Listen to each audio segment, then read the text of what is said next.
Mbote, Bandego Balandi, dernier virage de votre émission, Okuta Alabino, et c'est vraiment amené encore une fois, il y a Okuta Alabino dans la émission, avec Maman Grâce Kalanga, aussi Boyebi, Bomessani, je crois qu'il y a quelque chose, tout ça là qui est émission, Awa Tozongi, les autres sur le lot, Awa, parce que Makamba Koloba, Ezali, Mingi, bon d'abord Maman Grâce. Mbote papa, Mbote Ali, mais ensemble, papa, Mbolayo, vraiment. Eza malamu mingi na mono lisusu lelo pe na ndimi tokuta na su mage ba fatigue. Zamba pambolo papa merci. Voilà, donc comme Boyebi, semaine passée, week-end passé, Milulu Ezalaki.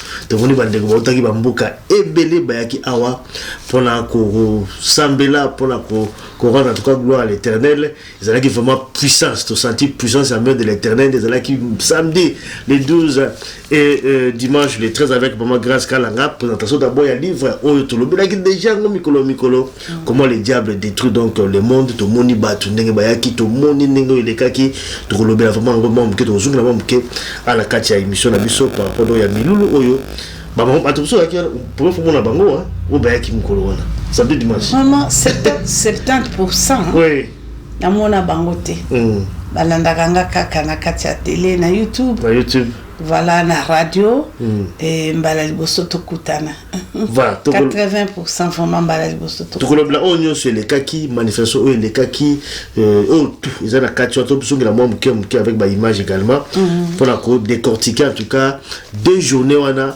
et ça les maki à la kati à Bruxelles et puis l'émission la biso lelo bon actualité quand même pesali to comme un peu kozongela mbe oyo ko lobama tout autour il y a ba scandale na kati ya milieu chrétien bozo mona bino moko na ba réseaux sociaux et peli moto koto Mike Lambai na makamna ye koto kuna pe Moïse Mbiye donc ezali makambo za ya ko beba bat bazala ko prendre les sociétés presse ni ba tia makolo est-ce que ko sambela ngo penda eza soso na tina na mboka na biso parce que ba scandale eleki et pas ba auprès donc il y a ba homme de Dieu tout le peu ko solo la muke non ma grâce Kalanga point de vue naie par rapport il y a oyo za koleka surtout pour la Mike Kalamba parce que je crois que ma grâce toyebi tango Mike Kalamba il y a un problème na moi si naie Peniel au côté la Mike Kalamba na oiliki oyo non côté la Mike Kalamba c'est trop oui je vais expliquer tantôt comment wana Bato balandaki selon ma déclaration d'ailleurs ozalaki vraiment beaucoup plus penché par rapport à Mike Kalamba mais na oyo kolega oyo scandale avec moi si ya bato femme mariée to me rappelle oyo ko lobela ko tous un peu point de vue d'ailleurs la carte émission na biso alelo et puis par rapport également à l'actualité le président de la République, Félix Antoine Tshilombo Tshisekedi, dans la carte à Bruxelles, Boyoka qui m'a renvoyé des centaines, il y a eu beaucoup de rumeurs par rapport à Nango. Mais dans ça qu'on prévenir, tu l'as mingi politique. C'est d'accord, ça va mouquer, ça dit que ça a un point de vue dans mouquet, toujours par rapport à Nango, tu l'as politique militaire. Mais l'actualité, il y a eu des rumeurs, président Koufi, tout ça. Mais assez à Zongi Namboka, à le blague déjà sur problème à santé naïe, parce qu'elle a qui opéré dans la hernie discale, il y a problème à Zalagi Nango. Tu rejoins un peu pour des filles, il y a Maman Grâce Kalanga, Oyo, Alinga Mokonzamboka Mingi, Oya Sepla Mokonzamboka Mingi, tout un peu pour des vies naïe par rapport donc, il y a un sentiment naïe, tant Ayoka qui n'y a sur Banegoloba. Tout autour donc, il y a santé, il y a président de la République, il y a un Tomeka, qu'on se langue, Maman Grâce. Voilà, on va l'introduction. Voilà. Ça c'est Alimia. Voilà, ça c'est très bien. Alors, dernière virage, c'est comme ça de hier ce qui a gagné au dernier virage faut sans zakaka vraiment donc ils allaient vraiment se mener na kuta sur na yo Maman Grâce awa to solana na bi makambo o le kaki samedi dimanche à la carte à Bruxelles bobenga Milulu abino donc na bika moi c'est ça bana bika moi voilà donc il y a donc les réseaux sociaux mais nous là d'abord samedi ils allaient pour la présentation il y a livre et puis tout le monde également tout le monde qui va témoignage tout le monde qui vraiment va samedi prière à makati si on a senti la puissance de l'Éternel la journée samedi et également dimanche aussi alors Maman Grâce. Oui. Après événement là, je vois que déco bautaki ba mboki belé. Na mona bato aux États-Unis, bato au Canada, bato Londres, bato France. Quand peut-être là qui impressionné parce que je m'attendais pas à voir n'est-ce pas un poulet rwanda, tout ça. Alors, regarde, expliquez d'abord ngai qu'est-ce qui s'est passé. Et là on est là qui bato ba ça va déplacer mais belé bon, mais belé mboka belé bon. Voilà. Ngandeye dans l'obaka, papa, cela veut dire que Jésus a lobby très bien. Poussé par le Saint-Esprit, les hommes ont témoigné la gloire de l'Éternel. Poussé par le Saint-Esprit, les hommes ont témoigné la présence de l'Éternel. Moi, je pense que Papa Langa Bato Bayaki Wana, c'est poussé par le Saint-Esprit. Pourquoi? Moi, Internet. Quand je parle de la part de Dieu, quand je témoigne la grandeur de Dieu, quand je montre vraiment la vraie prophétie qui est la parole de Dieu, quand je témoigne l'amour de Dieu, miséricorde. Regarde, une femme comme moi, une femme pécheresse. Je suis la première femme pécheresse du monde. Ozawana, vraiment papa, oyebi témoignage nanga. Na bimisa nyoso ya le côté azabolo na katabo moinanga. C'est ça. À la rencontre du Christ, quand il rencontre Jésus, tu dois être vraiment un enfant de Dieu. Parce que premier évangile, il y a Christ, tant on a qu'on landa, tant on a qu'on meko la Biblia, balobi, balobité. Ce que moi j'ai compris dans la parole de Dieu, premier ministère de Jésus-Christ, c'est Nazareth. Celui qui est venu pour sauver, à Ganga Kalobi, répentez-vous. Premier ministère. Répentez-vous. Et moi, j'ai expérimenté ça. Moi, j'ai cherché ma délivrance 3 ans. Nalinga ki bondo kite, nalinga ki siréa des autres. Et le kobache qui n'a la katiwana, sexe artificiel nalinga ki angote. Ça devait quitter, ça devait partir. Mais quand je priais, nako kota na kati église, nako sambela, mote ya tei parole de Dieu pasteur, alobi oyazui par, aza touché l'inga zwa délivrance à les caliboso, je passais devant. Na kati biloko nous c'est na kati nzoto nanga, je passais devant. Les hommes de Dieu criaient, fais, allez toi, Lucifer, toi démon, allez sors, sors. Moi je croyais qu'avec ça, je devais être délivré, mais lui m'a besoin qu'il kati nanga na yebaki. Parce que quand je suis allé dans le zoo, j'ai eu sexe artificiel, il y a Mami Wata. Mais bon, moi je croyais qu'au nom de Jésus, allez, va-t'en, sors. Et moi je croyais quand j'étais dans la sorcellerie, baptisé la reine dans la sorcellerie, je croyais qu'au nom de Jésus, allez, Sandarabasa, allez, moto, je croyais que, allez, bombe, kake, kweya. Et ça, moi je croyais que ça devait partir. Nada, portugais, non, ce n'était pas ça. Et quand j'ai expérimenté la vraie délivrance, véritable délivrance, le vrai, véritable, quand j'ai compris, alors c'est là où j'ai dit, ah, pour on gagne la cabo. Parce que la soukaki, papa na lobarano na soukaki, je cherchais ma délivrance, na côté la landiba prophète, landiba homme de feu, au soi-disant, comment il s'appelle, père son âme, et Tibi Joshua, et voilà, donc na kende qui je suis rentré dans les combats spirituels pour combattre, na tout abondo qui m'a confié. Ah non, ce n'était pas ça. Donc, ok, ce n'était pas ça. Alors, j'ai expérimenté quand je suis arrivé en Bujimaï, na mboka mama na kufananga, parce qu'il y a comme qui esclave na kata sorcellerie, ok, j'étais reine. Mais je refusais, non, tout sauf ça. Sexe artificiel et le mot qu'il était. Papa Nazaka toujours a fait moto na kwaya bona mabele budu zelo kotingati na sukiti na wapi mabele allez yamba moto al kwaya na kwaya et l'autre côté. C'est là où maintenant quand je suis allé en Bujimaï à 88. Ndena eko mona pardon na 98 ndena eko mona tant on a côté dans Zamba le biko kufate na lingina la kisolo biko ngana ko garda ngopona ngamote Zamba le bipe soko linginga la biki sokalanga ko kufate comme la poisson tena ko kangola yo délivrance les alindengo kindoko luko pre abatote ta la délivrance na kamata décision. C'est là où j'ai appliqué ce que Dieu m'avait recommandé, c'est là où j'ai trouvé ma délivrance personnellement en fait, des heures personnelles. Ben oui. C'est ça, papa. Donc, vendredi, samedi, dimanche. Donc, na quoi qu'on garde pour la monter le cinéma dit, je te recommande qu'elle partout dans Mokili. bibisa bosoto na yo peza na bato belo yo pendant 19 ans soleil zabolo yo bebisaki pona bato musu ba ko kanisa kande ko bikisa me yali moto atia loboko ba kitisa moto ba belela ba agresser zabolo je vais agresser non non non non ok moi je croyais ça j'ai agressé les zabolo je croyais que na ko agresser je croyais que na otinda moto kake kwa la zabolo mais non nzokande zabolo c'était moi-même. Ok, délivrance, il y a yo moto, il y a bakamo no stwekoya, yango na kotalisa ka mokili. Eta ngona na kotalisa mokili na musika, na talisa bango tala vrai meilleure délivrance yango. Tango ba ko appliquer, ba moni le boko ba moni kembo et tango mama ko benga bi venez. Il faut ba uta musika, ba bito qu'est-ce que tout monde na mama na biso ngo fala ne ba. Effectivement. Tout le monde a s'attaqué personnellement. Bon, tout le livre, moi, je suis quand même sur présence à Batou parce que on a senti. En fait, les gens qui étaient famille, Mokoboye, na maman na bango. J'ai vu des personnes qui sont vraiment en pleurs, qui sont émotionnées. Il y a des gens il y a des Simbayo. Comment expliquer en fait cet attachement?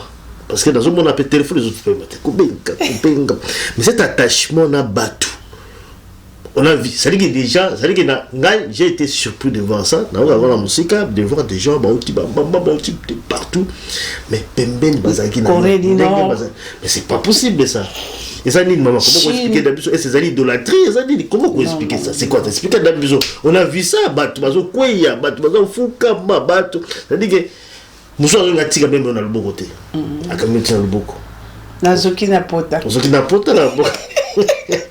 Expliquez d'abord, monsieur Baba. C'est quoi ça? Ils animent. Ce n'est que normal autour na moi nanga parce que bakamba bongo esengeli ka kotuna pona kososola koyeba. Omoni ngana ko lo banu lo komo mona nangai et ça na bato mususu baloki komona ensemble ko kangolama peut-être 20 ans, peut-être 15 ans, peut-être 6 ans, peut-être 10 ans.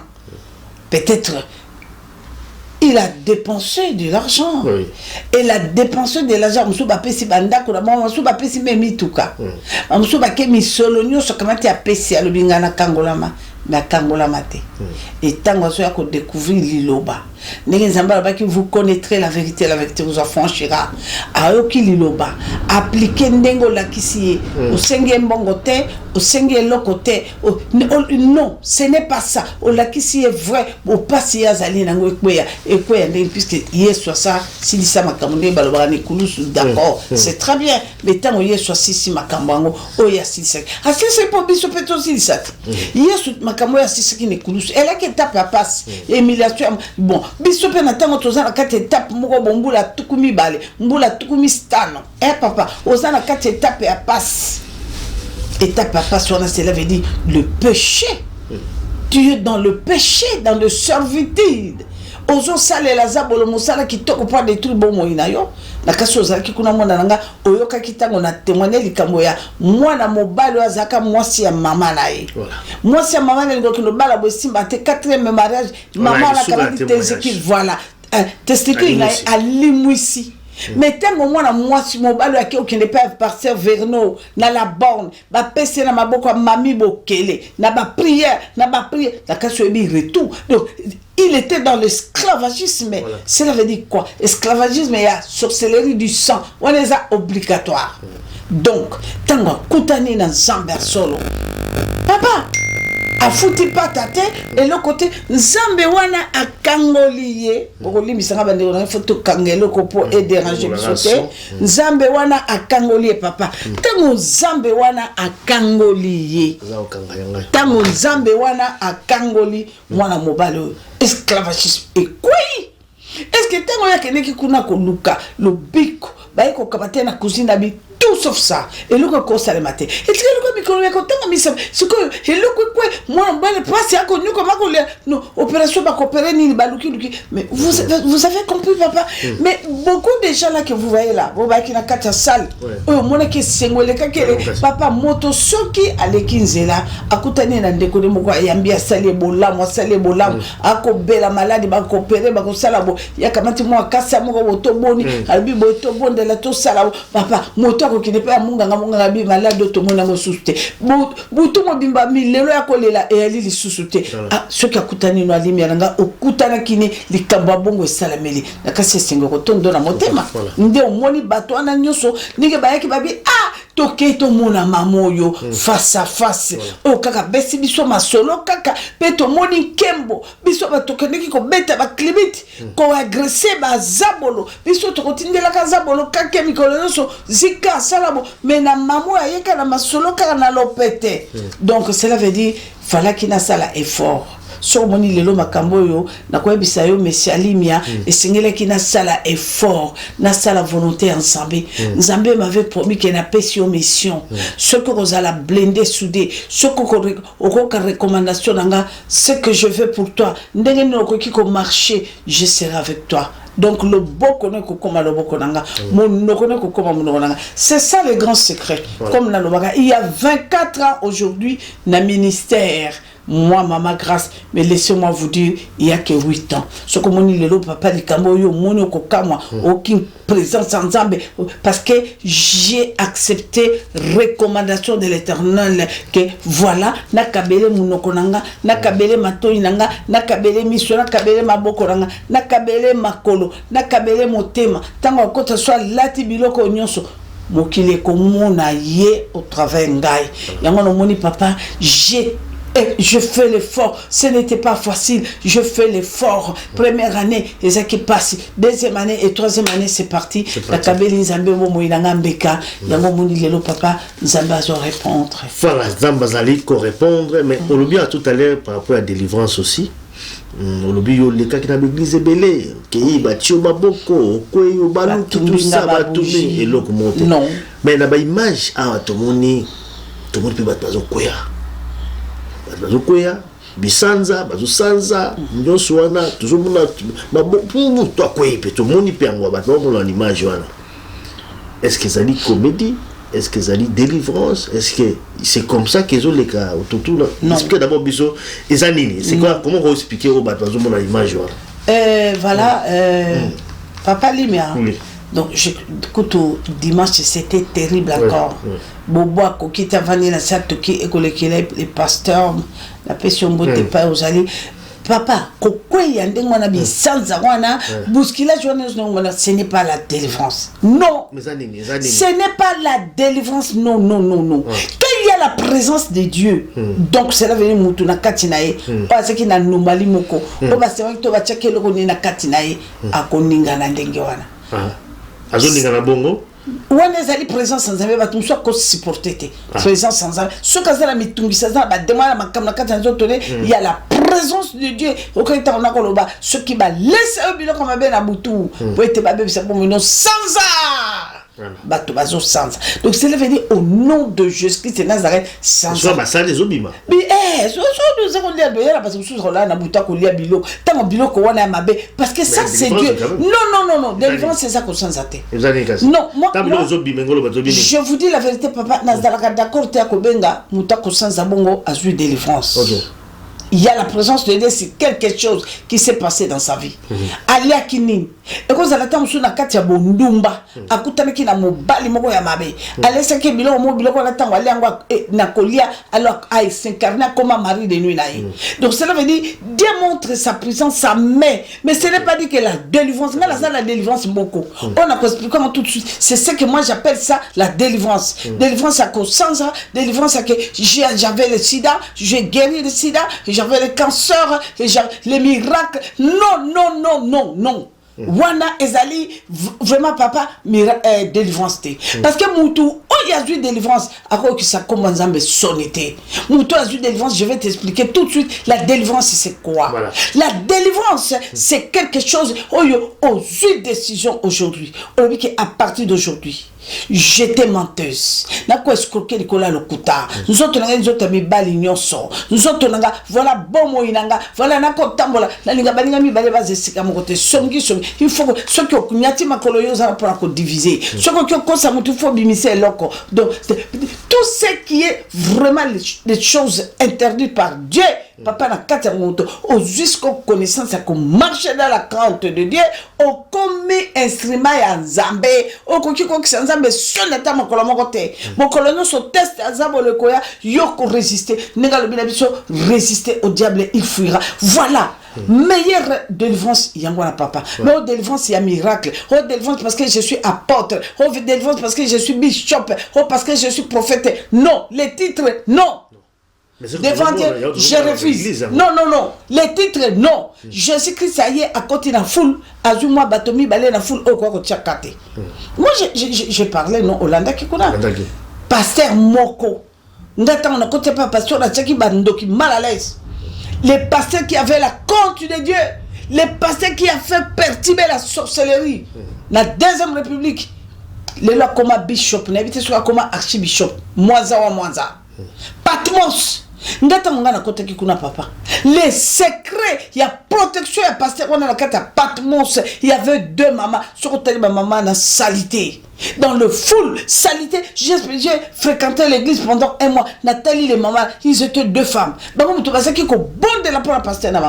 quand moi je rentrais là, papa n'a pas consulté. Parmi les 2 mamans, il y a une femme qui était venue. Nathalie, il a mis quelque chose.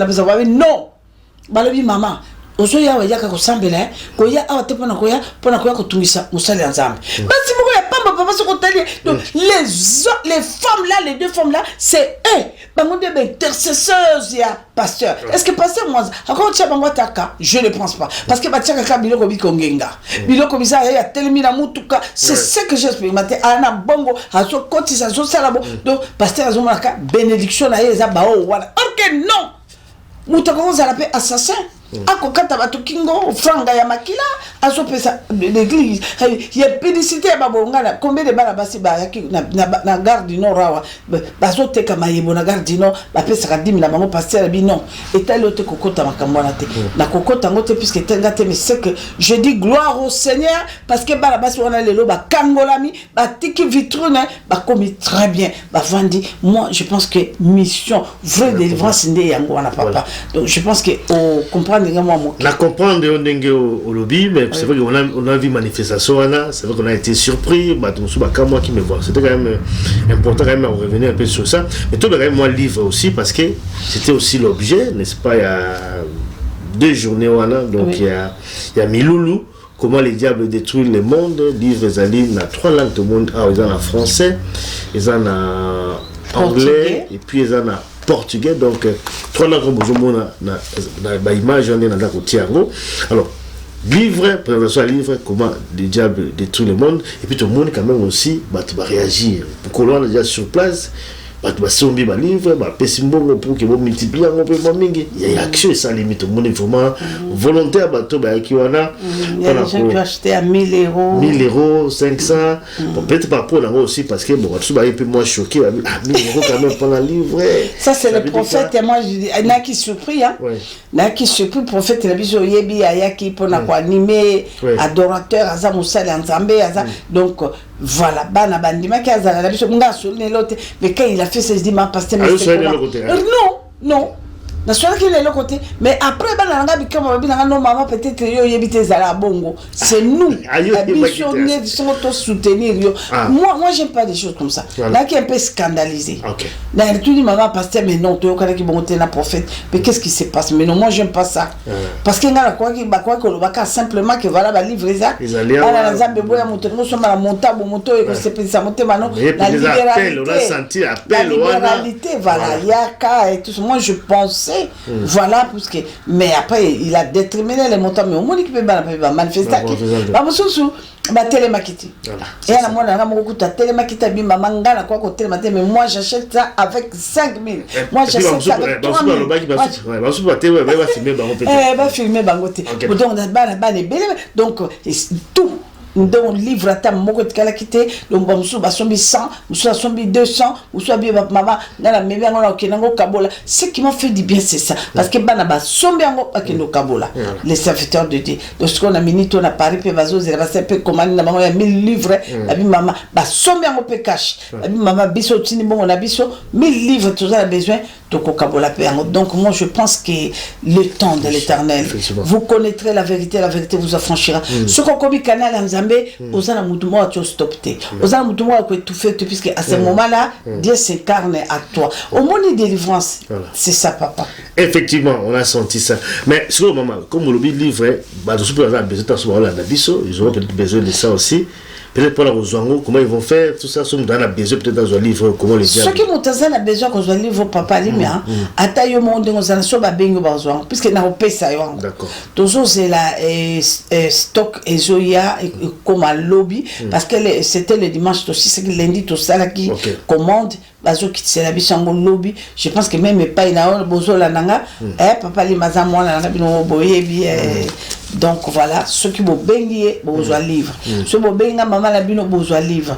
Donc, tu coupes sa bino, ba numéro, je pense que papa, bandeko, bazali, zali, la bambo, comme sous qu'on a ba numéro, nous surtout, il n'y a pas livre, comme ça là. Tu coupes sa papa, l'ime, na kasa, à contacter bino.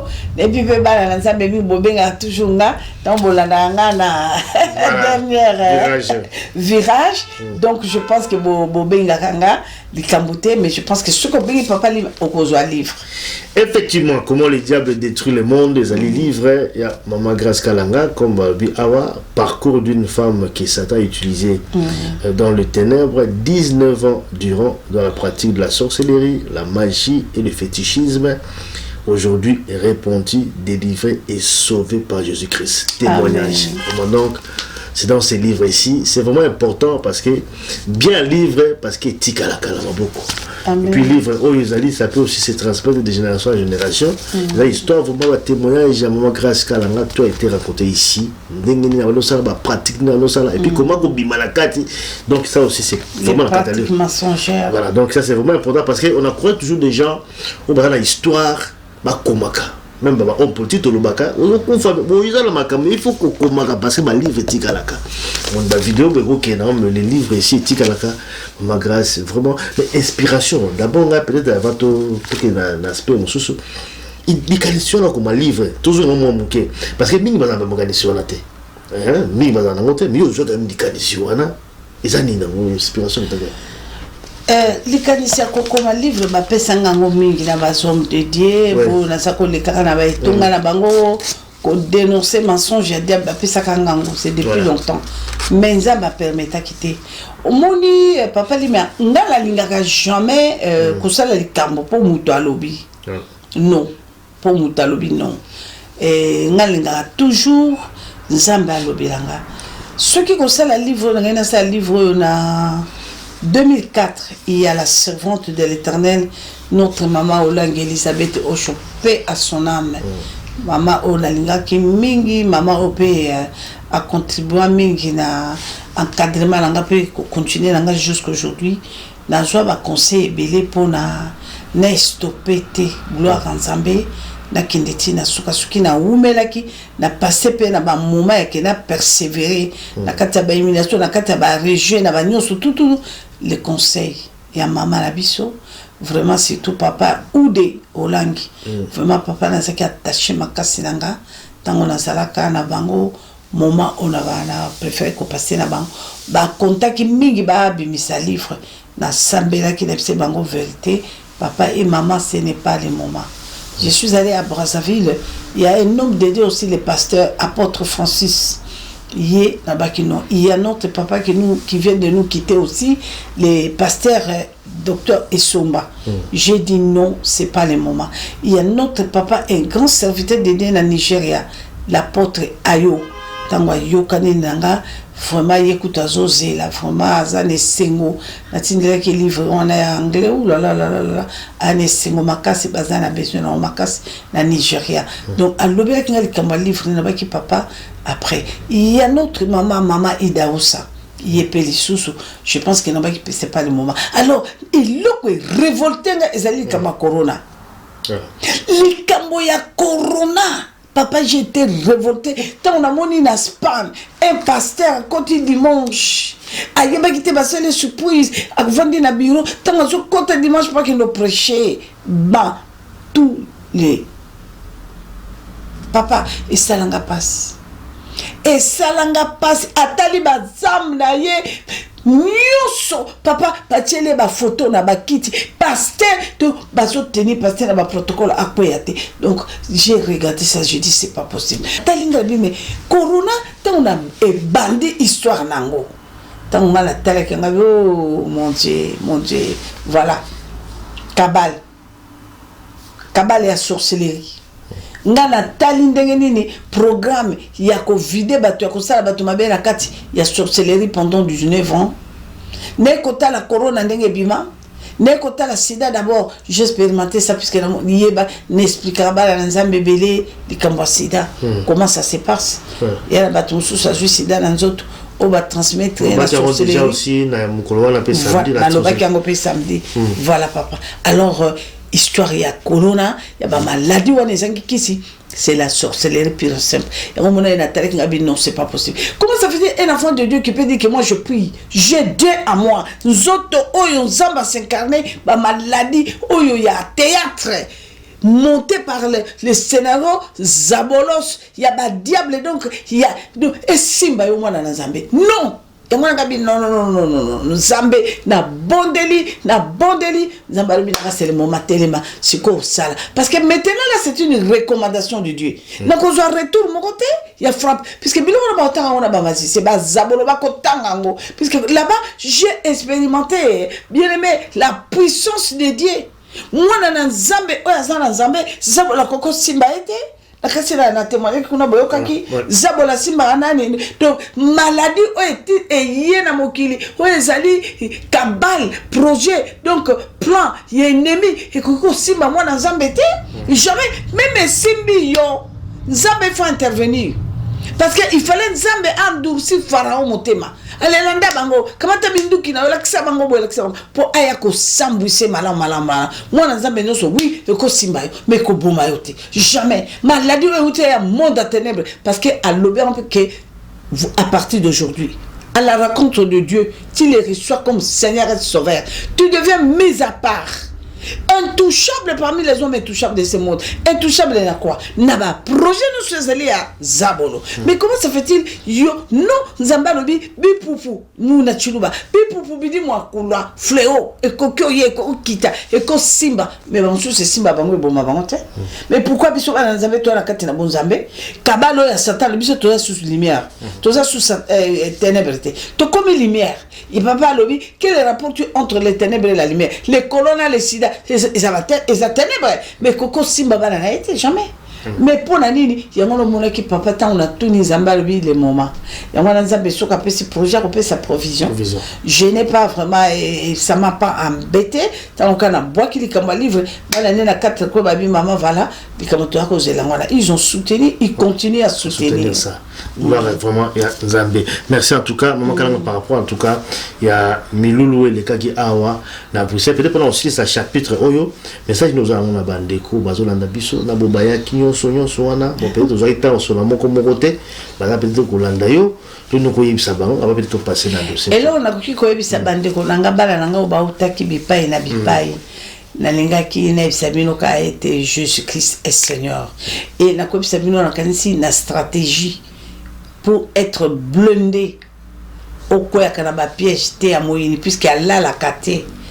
Tilelo papa l'obélabiso officiellement je mis devant vous la vie et la mort, la malédiction et la bénédiction. Choisis la vie. Et le kanga no episa bino bana nanga boyoka kila bino les grands secrets.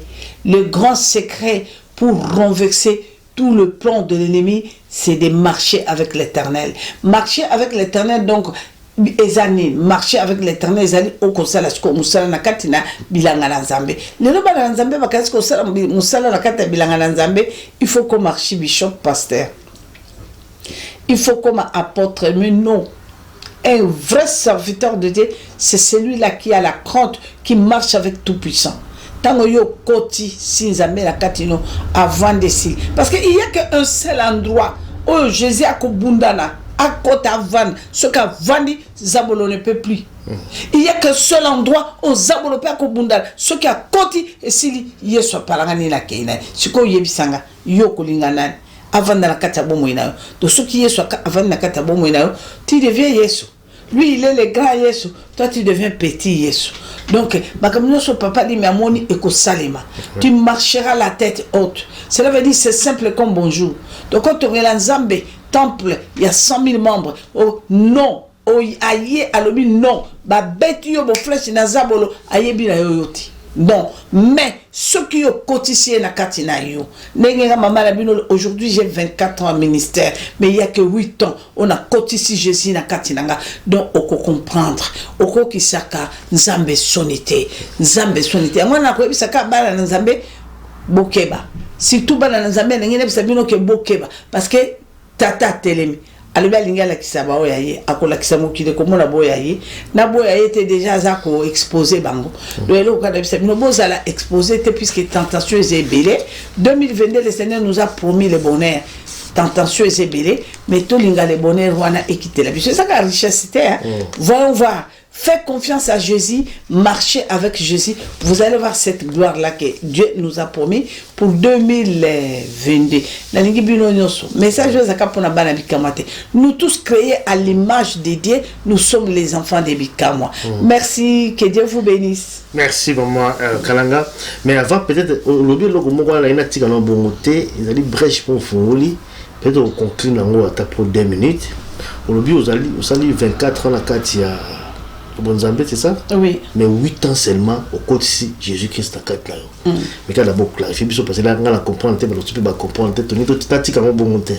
Ah, ok. Mais quand on explique, 24 ans, mais quand 8 ans, ça veut dire quoi? Oui, parce que. 24 ans, les allègres, la carte, les bandes. Je peux dire oui. Ah. Je peux dire tout à fait oui. Oui. Vous savez pourquoi, papa? Oui, oui. Donc, et ça, la Nzambe belé, le loba, quand ça va, les chouma mounene, les chouma mouké, ça. Non. Les sous-mounions, c'est ça grave. Moi, je pense que nous devons comprendre dans le quand on a conquis 15 ans à ministère, depuis 99, puisque on a dénoncé Zabolo en 99, on a combattu qui a Luanda, 2000, la vidéo et qui a voilà.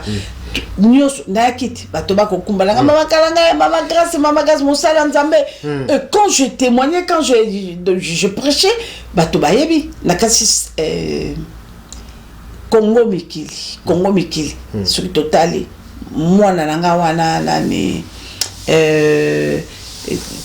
combien de qui m'a sur poignet kobande comme moi nanga mais c'est une ça fait longtemps combien qui nakanisi bomoni makambo tchela kibino na Congo Mikili tournée africaine de maman Grace Kalanga Congo Mikili l'exebino comment bandoki comment ba fétiche bimi comment bati abibale comment je témoignais, je parlais de Dieu.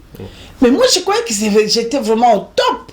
Puisque tant qu'on a côté ya bakise ko bima tant on a côté ya bato ba ko bika. Donc moi je croyais que c'était moi la car c'est que OK non, j'étais surpris. Hein? Tant on a ko fêter anniversaire na radio et Bendele. 15 ans à ministère.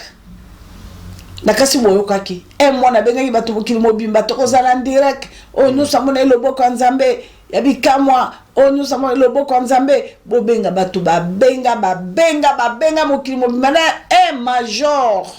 Abengi biso parti en banda kama bali boko ekofo. On a bondela kapona ye. En 2003 na kankokolo. Abela kasida ba misa ko kufala na branca na katanda na kankokolo. Na bondela kapona ye mokolango moi sina bengi.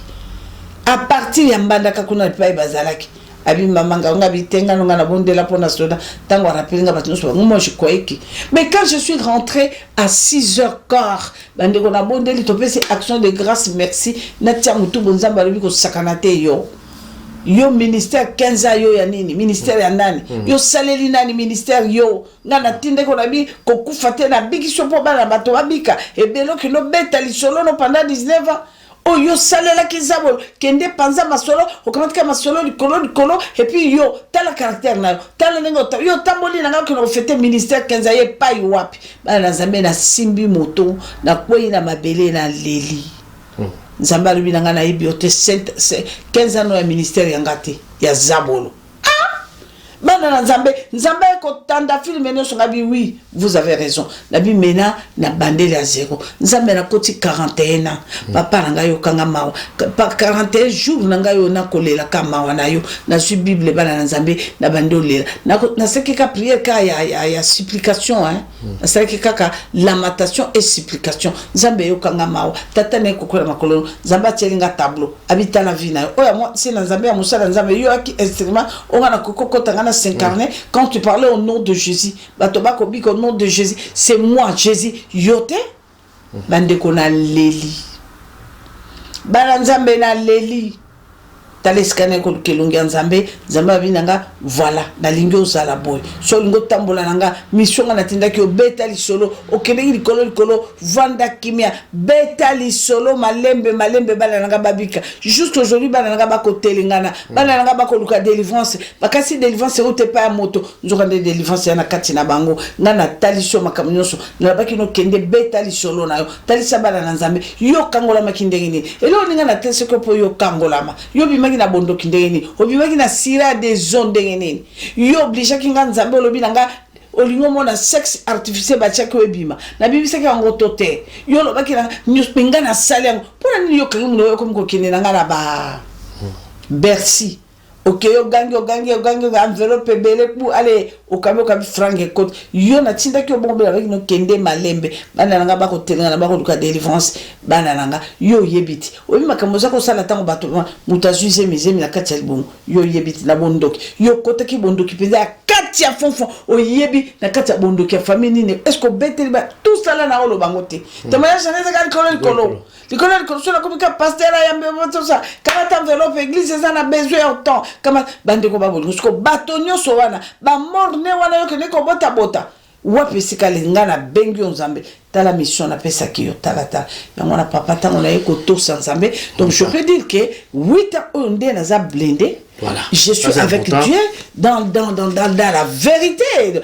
et tout le reste là j'étais un pied dedans un pied dehors il faut la vérité voilà, ça c'est très bien voilà on clarifie Benabiso je crois qu'on va comprendre par rapport nango j'aime tout quand même au premier surtout quand on a la deuxième partie il y a sujet parce qu'ils ont été dans le même sens là ils arrivent à scandale dans le milieu chrétien bah ils ont les cas na oeleki et pas Mike Kalambai na mwasi ya bato soki zawadi autaki soki Australie soki wapi olandi yango mamaka tant lobi un pied dehors un pied dedans olandi mwana yo Mike Kalambai tant abebanaki na mwasi na ye tout monde qui intervention na yo osalaki net yo côté na ye par rapport à likambo yo iza koleka et pas Mike Kalambai yo une expérience ta yo parce que émission na salaki pas lizo na yo également elo ni okoloba elo ni yomoni elo ni les akokanga elo ni eza pas Mike elo eza makamuni est-ce que bonzambe zalité est-ce que zali tout le monde a quand même tu entends dire au monde bien que aza quand même mon nzambe mais na makambo za ko sala ezola ki bonzambe te yo elo ni yomoni na kati makambo ya grâce. Voilà, c'est très bien papa. Yangwana omoni nga maman na bakango toujours tu ne peux pas combattre l'ennemi si tu les connais pas. Ouais. Ce qu'on y est ennemi te ko combattre été. Et kokota na bonzambe ko yamba nzambe comme Seigneur et Sauveur ce n'est pas tout. Moi je pense que tozana ba lien ça existe. Ouais. Parce que Jérémie a kutana une situation terrible. Pote ezoka okateme bato bakasaki blessé la pote nzoto non. Et qui la place moko tout allé na mokanda na Jérémie. Jérémie chapitre 15 si je me trompe pas verset 18. Jérémie alobaki na papa lobi non. Longola nga liboso poto ekokaka mokoni na lembi pasi minyoko. Dieu a dit à Jérémie, invoque-moi, je te répondrai. Je t'annoncerai des grandes choses que tu ne connais pas. Quand Jérémie a posé la question, donc il a évoqué son Dieu, il a posé des questions, Seigneur, révèle-moi des choses cachées que je ne connais pas, c'est quoi? Non. Zamba le béaki, vos pères ont péché, ils ne sont plus. Mais c'est vous qui portez la peine de leurs iniquités. Les esclaves dominent sur vous, personne. Donc cela veut dire que il y a un papa nangai, les lobbies sur les chrétiens, toujours sur les lobbies comme côté. Être un enfant de Dieu, qui s'accompagne en Zambé sonné. Natango zali na no mwana nzambe tozana na zabolo na kata servitude atie yo misala ne na kati na yo. Mais quand ça commence à me sonner, comment bimisate que je suis un homme de Dieu? Parce que non, tu n'es pas un homme de Dieu. Osana bi bende na yo. Zabolo moto, c'est grave. Yangona ngala ngala papa, ça me fait mal. Ça me fait mal. Yangona ngala koloba nzamba lobi azo bimisa, azo exposé. Et puis mon panga na yezo telema, ezo kwesa. Yambalo mi panga ezo telema ko kwesa. Parce que ce qui nous a bémissi au moins, comme on a bémissi au Keba, cela veut dire les avertissements. Zonga malembe ya kakwea na makola tata, lela loba papa onini. Nzamba sope sa avertissement na nzela malati. Nzamba sope sa avertissement ya kokitisa ya nzoto na bango ba bimisa ki na kokupolele, nzamba ko tandango polele. Et ça ba avertissement, et ça ba moi quand le Seigneur a dit que non, 15 ans le connaît, moi je sais. Nabi ba faute bere na ngebelenga na sakinango, je me suis vraiment reculé. C'est ça parce que c'est ça que notre père, grand frère Nalinga Mingi, Josué, il a fait la même chose. Quand on a fait ses recommandations, Moïse a katani, orgueil et l'équipe, il y a commis Moïse, le libérateur, les sauveurs. Non! Sikoyo, Moïse a kamate, a dit là Josué. Josué a dit non, n'a été yondo ce qui serviteur. Mais quand Dieu a confirmé à Josué, alors qu'il est simple, alors il n'est pas peur, il n'est pas résistant sur le kubanga, je serai avec toi. C'est que je serai avec toi, mon serviteur Josué, je te confirme. Maintenant, moi je vais te recommander, je vais te montrer les secrets pour mettre face et renverser, écraser les ennemis qui seront devant vous. Voilà ce que vous allez faire. Alors, na lobi boy okokende okutana na basi abato kosimba bangote okutana na taba abato soso abato kosimba te. Il a recommandé. Mais tango Josué kamati bato wana na kati bato wana ngolo bani, moi je peux dire que bato ce n'est pas, mais tango ya kamati bato o bakina kosimba des choses interdites par Dieu, le péché a kamati banga ya katokende. Mais papa, il y avait résistance. Et le connaît Josué Sali qui toque à Zongi Simanobi, non, ça ce n'est pas ce que Dieu m'avait promis. Dieu n'a jamais menti. Alors, tata, mais yo la kakinga likambo te na konfivre. Likambo na konfivre ba comme bon, mais sur le quoi ba soso mais papa, résistance. Alors, regarde bien. Osa la banane. C'est ça aujourd'hui. Ceux qui ont montré dans un mesure avertissement moko.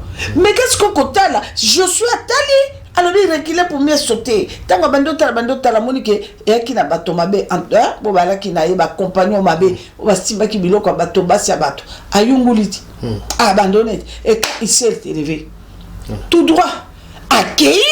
Demain on va mettre fasté. Mais biso basé dans Zambie alelo papa pour ni toko qui ça combo Zambie soni boye. Et so pesanga pas si pe mawa papa di kama kalamba. Et pesinga pas si mawa.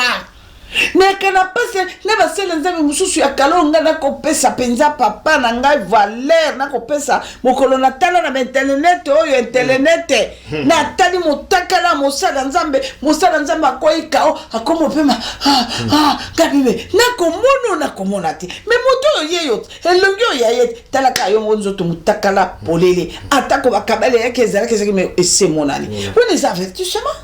Les avertissements, pour comment tu vas si la bino bobo ibango, oko so batamala ki bundumbe, basala ki bo et tout ça mabe. Mais les lo yonzamba ko bimisa bino bozo mayele tie bandeko. Bo kisi komba nzambe soni, papanga na suki. Ndako ebelo nini na lobate. Yango no moni bango ba bakaka, ne touchez pas mes ouais. Ah non, touchez pas mes ouais wango nani.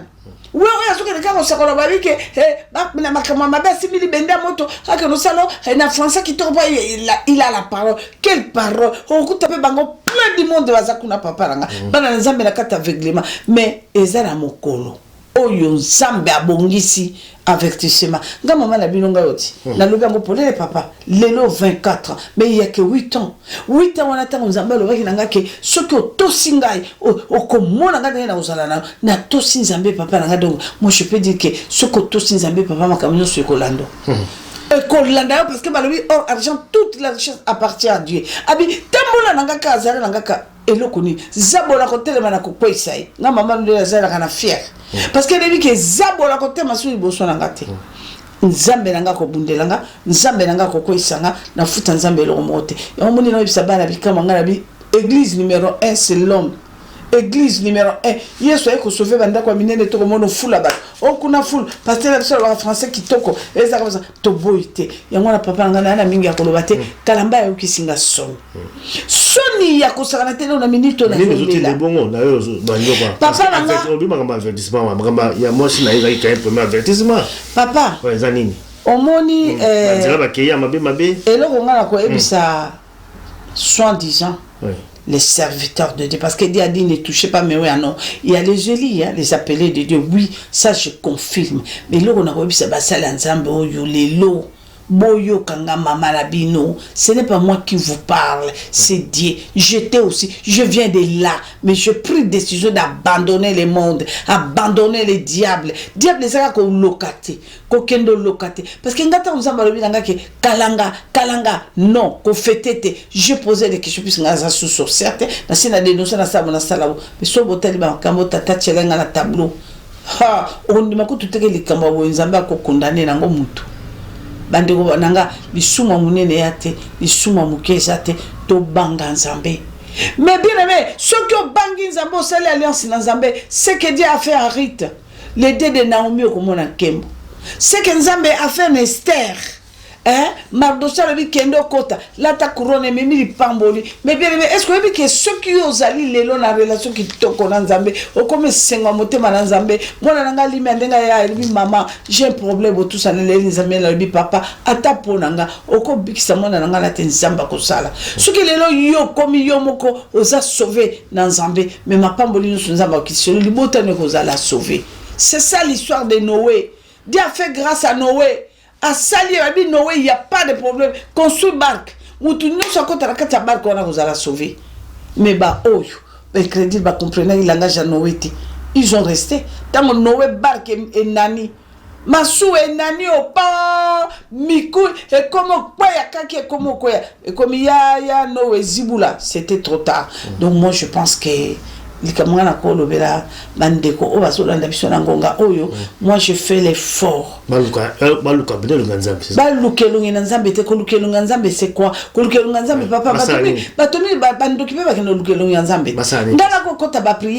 Quand j'étais dans la sorcellerie, dans les églises, veiller avec des sorciers. Oh, mon appel à pasteur, la télé, bonjour à Boloka. N'a ton tourné, oui, pasteur, ton église, mais oh, mais pasteur, yo tellement qui on a mais mais tu sais retrouver là, ah, mais pasteur, ma soeur, laisse tomber. Et ça, quand nous on a petit à petit, église, il y a yo de berger, au télé, papa, bon, le balanga qui, yo, c'est bizarre. Donc, cela veut dire, papa, l'angaye, biso peuple, autour de délivrance vraie. Tout le cas de délivrance vrai et yani délivrance vrai yali yo na maboko na yo matoyi na yo monoko na yo motema na yo makolo na yo c'est ça la délivrance. Moi je pense que ils ont compris ça catholique en voilà maman pesika toli mais pour la aussi ça tout le même dossier à Souka oyo ya mokonzi mboka président de la République Fati azalaki awa pour pression baso médicaux il y a eu des rumeurs sur qu'il a qui je crois ba tout muso ba kufi azali o basali opération ce qui ya mutema à cœur ouvert mazambe belé mais tout le monde également il m'a s'exprimer qui par rapport nango azalaki hernie de discale voilà donc opération ça les l'équipe malheureusement assez azongi déjà na Kinshasa mais maman Kalanga pour Kozamboka yo se planer mingi olila mingi Kozamboka tant yo yoki ba nouvelle nyonso na ba rumeur nyonso na o akufi nyonso na yo esiko zalaki ba sentiment no pene zalaki dini la ndenge pe ya zone mboka ino kolo ba mambu kepe to ba politique te to no kolo pa ko mboka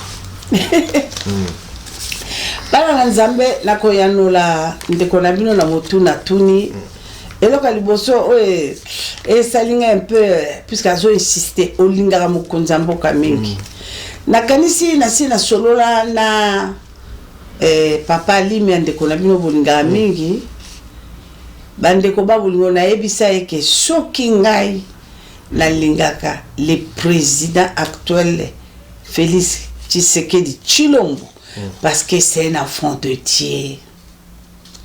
Bino batamuki boba entre un ami entre un frère à un ami, le choix est clair. Mais moi, laissez-moi vous dire, moi, c'est pas la même chose. Ngai oyanga famille penza, nga mama grâce kalanga. Ezali moto oyo azakati na nzambe. C'est celle-là, mon frère. Tout, il est tout pour moi. Parce que alandi nzambe ongana expérimenter bolingo nae. Alandi nzambe ongana expérimenter lolenge nae. Parce que nzambe wana azamalamu. Nzambe wana liboso na yesu ke olandi akola kiso ko sala moninga mabete ko ina moninga te motonga na sali na image nanga azande konayo le Dieu d'amour yango moninga na lingaka na lingaka président Félix Tshisekedi mingi na bande konyo soto kati na bunzambe linga bango mingi et surtout quand cet homme a fait quelque chose que moi j'attendais dans ma vie et ça le m'a pour na pays nanga pour na ko scandaliser ba sorcier. Oh ngana zaka kozela akamati mboka alobi nzambe vanda na kiti o nzambe konza bana nayo nzambe dirige bana nayo nzambe zala na bana no na longwe na tikelo kiti okotuna nga question mais avandi saki nzambe na kiti pourquoi nzambe wana balobi ke aki ko libérer peuple ne ko restaurer mais pourquoi y avandi saki nzambe na kiti lelo misère. Ah oui, l'histoire de l'Éternel c'est comme ça mes bien-aimés. Tant nzambe alongoti Moïse alors dit libérer peuple quand Dieu a dit j'ai entendu vos cris, vos souffrances, maintenant je descends pour vous libérer. Les Égyptiens, les ennemis que vous voyez aujourd'hui, vous les verrez plus. Bien aimé, c'est comme ça. Ce n'était pas facile, hein. Ce n'était pas facile parce que Égypte est qui bateau yo bazo qui no kuta miel, pas qu'on ait la vie à malamu, pas tikra qui bangote, pas landa qui bango na kata désert, pas la qui qui bango ba situation ba film belé et belé comme ça kanate. Mais un jour, mes bien-aimés, bakoma qui n'a été promise. C'est ça, mes bien-aimés. Chemin Zambeza, chemin facilité. Même Christ, vous avez vu vous-même. Les gars de l'histoire de Jésus lui-même, Dieu. Ezala qui n'est mais bande collé tombeau. le bakango. Il est ressuscité, il n'est plus dans les tombeaux. Aujourd'hui, on est en train de souffrir, de tâtonner. Mais laissez-moi vous dire, le Congo sera sauvé. Yango moni papa, tant on a qui kaza malade yo yebiti. Ngala benga ki oya kota la biso place to ko bonde la mwana nanga oyebi. Nous avons entendu, nous autres ezala boko bobange, nous autres ezala souci. Les gens parlaient. Mais ngala ki na luka non, je dis non pour moi, comme je suis sa mère. Comme na sambela rapona epona mboka nanga, nous allons prier. J'ai appelé les mamans dans un endroit. Yo yebi na yaki na bi papa, on finit aujourd'hui, na a besoin de filmage. Au pese nga toli kitoko obi mama bosala musala malamu ya ko bonde la bopona mukunza mboka etikale la restreint. C'est ce que tu m'as répondu. Parce que moi, je voulais que les mamans parlent. Ce que le Seigneur nous a révélé. Les mamans ont dit, Aza maladité, Aza na problème, a koufité, a kokoufate, parce que c'est un homme que Zambé, Aza ko s'incarner na katinae, molo pour la libération de notre pays. Na benga qu'on a dit, yako zongo na bilili. Yo no bilanga maman grâce, eza makamo ki toko bosali maman nanga, beaucoup misanzambe, beaucoup toko tiango na internet ité. Parce que eza makamo bosali na secret, et tika na secret. Donc on était au courant que Dieu ne trompe pas, Dieu n'a jamais menti. Donc, Azali naye, Azana problème à mon côté, à cause de la très bien. Moi, je pense que papa, on n'est pas si la montée makaka, comment on a pour la bateau va recouvrir. Moi, je pense que, à part ça, voilà, Dieu est. Effectivement, moi, grâce au comment on a souffert l'émission, mais quand même, quand on lobby bateau va recouvrir, on boque quand même souffrance à Makassi. On a quand même, on a vu ce bakoufa qui est accident, il y a courant, dans la matadi qui bala, l'OBP, incendie, salemi. Na des bonhommes wana vabi na place ya station sur essence tout ça Montepelli bakufi c'est badako nous surtout wana bon parler de sabotage d'être qui mais bon banquette quand même vous allez qu'on se produit pas oyeba c'est effectivement les sabotage quand même souffrance de la makasi na peuple bato bazali kukufa netia bakuwa nyonso wana bon plus uzako soutenir la Mokonza Mboka, mais de notre côté, pour ne pas accoler là. Pour ne venir les années par rapport à la Macam, désolé, pour la peuple de Bissau. Aïe, aïe, aïe. Ndeko na bino alimia azuluka kaka Mama Grâce na loba. Mais bien aimé, na kansi na ngina loba mwa muke. Bana Congo, peuple congolais, na koloba mwa muke na répondre alimia. Alimia a tout molinga, a simbinga na kati ya motema na ngai.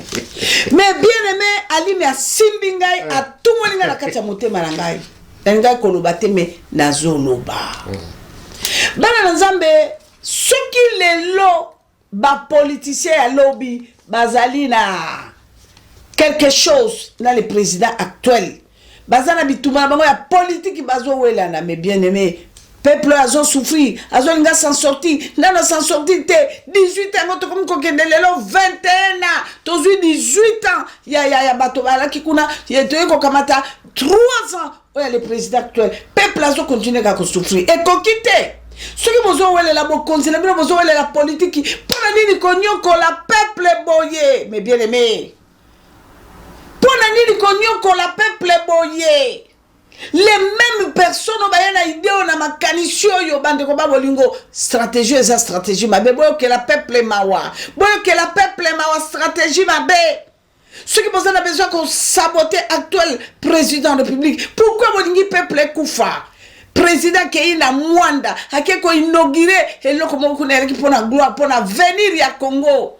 Et pesi bino motema pasi, bo bino kola sali boye, allez bozwa méthode, bokwa isaba singa na kati na mai wana. Tango bato ba olukalipa, ya bana na tongo bato wana bele ba kufa. Balo ba ya sacrifier bato. Lelo boluka ki président kufi. Akozonga tel jour. Bande, oh bon, le col à koya, il nous va kola biso te échouer. Qu'est-ce que nous allons faire? Qu'est-ce que nous saboter? Est-ce qu'on y biki na débonhomme? Ndakoué, ça va batono, ya kala pétrole, ndeba ko saboter ko tumba pour quartier Zika, donc retour à président, ndega baloba ki akufi, bango bamona ngo balamute, balobibo kuya ko koma, kuna bato basika balobaka omoni, alinga ki akufa, sikoyo a sacrifier bato kuna po yabika. Mais bien aimé, nzambe moto ayebi toza bato toi na misomi balé na susu na misomi ndé na kina ngolobité. Mais laissez-moi vous dire, j'ai expérimenté la politique. Il y a deuxième république. Moi, je sais ce que je faisais pour nuire l'opposition. Moi, je sais mes problèmes et qualités. Mais oh, c'est grave.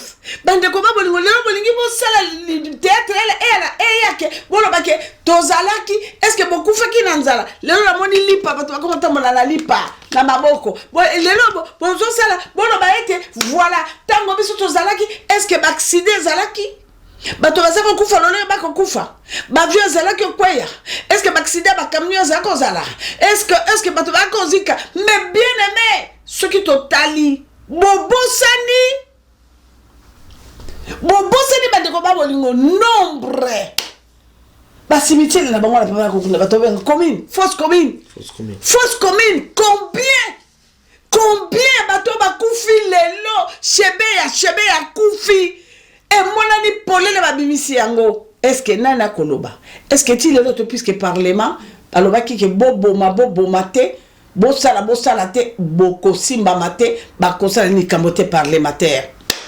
Toko betela bino longoni ya maboko menga na ko senga na bino bandeko ba politicien pona bedere na bino boyo que la peuple mawa boyo que la peuple azo souffrir ngana za mama na ko lingo mona te bana nga bazo souffrir trop, c'est trop. Peuple azo souffrir, misère, souffrance eleki likolo ba règlement de compte na bino bozo bomande peuple kuna na katina sur qui vous no qui kuna katani eko bako bomala ko kata kingo eko kite il faut cause yaba pouvoir na bino bozo welela na yama il faut ko sacrifier ka peuple yo peuple kufa boy o motona lokola kufite azozonga allez bo bombarder kuna quartier mo bima dome papa Batou balali na 4h du matin, 3h du matin, kolala, baziki na katabana. Vous savez combien de personnes bakoufi? Nous sommes pour le règlement de compte la bino, puisque bon, ouais la bokonzi. Nzambe abikamwa, Nzambe abikamwa, azotele me la bino. Nzambe abikamwa, azotele me la bino. Nzambe muto ayebi. Mais Nzambe biso mamato kobelela. Nzambe biso mamato kobelela. Tozo banda prière na biso. Ya likamwa de bonhomme. Tozo banda prière makamwa zo la karakata RDC. Ba mama nyonso boko yokanga, ba mama nyonso de partout. Bozo kanga toza la prière le 27 jusqu'au 27 ya avril. Tolé la pona Congo. Bana na biso nzale kokite. Misère. Hôpital la kate qui cité le roté bana biso ba combien ba 12 ans. Parce que comme ta on a bambois. Bana biso ba comme que melisa bambois mabele.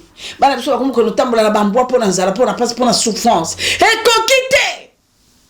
Nazala minga ko lo batte papa. Merci vraiment merci vraiment la maman Bena Mataki Mouké. Tout le monde là qui est Mouké mais je crois que c'était quand même important à sa point de vue naie na makamozo de Kalamboka na biso. Tout le monde na suka maman Kalanga. Oui, Lazare Lobasuka. Lobasuka zalika bana Congo. Totelema. Nebi kezala bato bazala ba ene bo bazala ba règlement de compte na bango. Donc bakoki ko bongo na te, bakoko forcer motote. Nzamba lobi, je mets devant toi la vie et la mort. La bénédiction et la malédiction choisit la vie. Mais na ko senga na bana Congo to zala bomoko. Tokanisa makila wana. Il y a ceux qui combien de fausses communes tombo sanate banana nzambe onga na kumkomona lelo tina basala nzambe babosani fausses communes basala nzambe batelema ki pona kolobela peuple lelo babosani bikolo ya betere na bango ya ba règlement de compte ya ba par na bango ba sacrifier peuple à mon passe na kosenga pe na armée surtout armée nazo senga na bino armée bo fungola misu armée congolais bo fungola misu. Ça sert à rien. Ça sert à rien. Bokende na ba direction bozo lingo kende wana. Sokoza vrai congolais. Yoke la peuple congolais mawa. Toujours zela binoti. Na zurne. L'élection et ya peuple congolais za libre. Ako voter ya ko voter. Nzambe na koyebisa bino bana na Nzambe. Lelo ato corrompre congolais. Ceux qui congolais lelo afungoli miso monike yote ako voter ote. Et puis le ko pesanga bien. Et que c'est pesanga butu na moi congolais ayebi nano azolinga bolamu na bango. Même ataba tie barrière lelo lobi congolais sa fungoli miso. Ayebi nano azolinga bolamu na bango pe kalezo ko mama. Menga na kota kuna te congolais na sengi bino ka ke bolingo. Et ko za malamu mingi. O fingi nonga problème te Nzambe azoka lokumu. Mais mabolongo na biso zalika na se Nzambe azwa décision ou ayebi katu ayebi libanda ata biso toli to détourner les soki Nzamba lobi niet baloba ki lelo mokonzi ya mboka actuel azaki malade grave soki pa linga ko kufa yo na ngato kolobelo kote soki Nzamba lobi akufa yo na ngato kolobelo mo yango na toka matabombo na biso toka bela Nzambe to sala bola mu na Nzambe po Nzambe ne mutaza mutasuka wana liloba koloba siko ko sepelisa nani sepelisa Nzambe la place où sepelisa moto. Que le Seigneur vous bénisse tous. Jésus-Christ Seigneur. Dernier virage Nzamba pambola bino bozala brancher toujours ne la lobaka bo s'abonner eza malamu mingi awa ezali ndako abikamwa bomona bino mope boyoka ndinga tinda bino bokota bikamwa bozwa pe implice pona bonzambe cela veut dire Jésus-Christ est Seigneur. Nzamba pambolo mwana ngalimia apambola pe la charmante épouse nayo ouais toi Nzamba pambola yo papa pambola pe bana na pambola libota nso mobimba Jésus-Christ est Seigneur. Biso pa na luba ouais toi ezaka mbote esengo on a pesi bino nso to ba ouais toi bino nso ba ouais toi mais moi c'est ali mais la pesi ouais toi balamisa. Merci beaucoup maman Grâce Kalanka pour ça tes livres maman Grâce Ezali en tout cas au Azanango pour ça donc avec Benanga également donc comment les diables détruisent le monde pour commander en gros aligner Zwango pourquoi pas donc toko orienté tout simplement donc merci en tout cas maman Grâce Nagnon merci la disponibilité je crois qu'on récupère quand même moi des jours matin samedi dimanche l'autre samedi jeudi quand même vous allez matin un peu mal c'était pas facile nazo déplacer l'audio nazo appeler quelque part na kika kopema lisusu ça c'est bien merci en tout cas maman Grâce de ça tout pour la division dans l'émission oyo ya kitoko to sali pour la bino potika voilà musique Bozali partout à travers le monde. Vraiment à la prochaine occasion. À très bientôt. Merci beaucoup. Bye bye.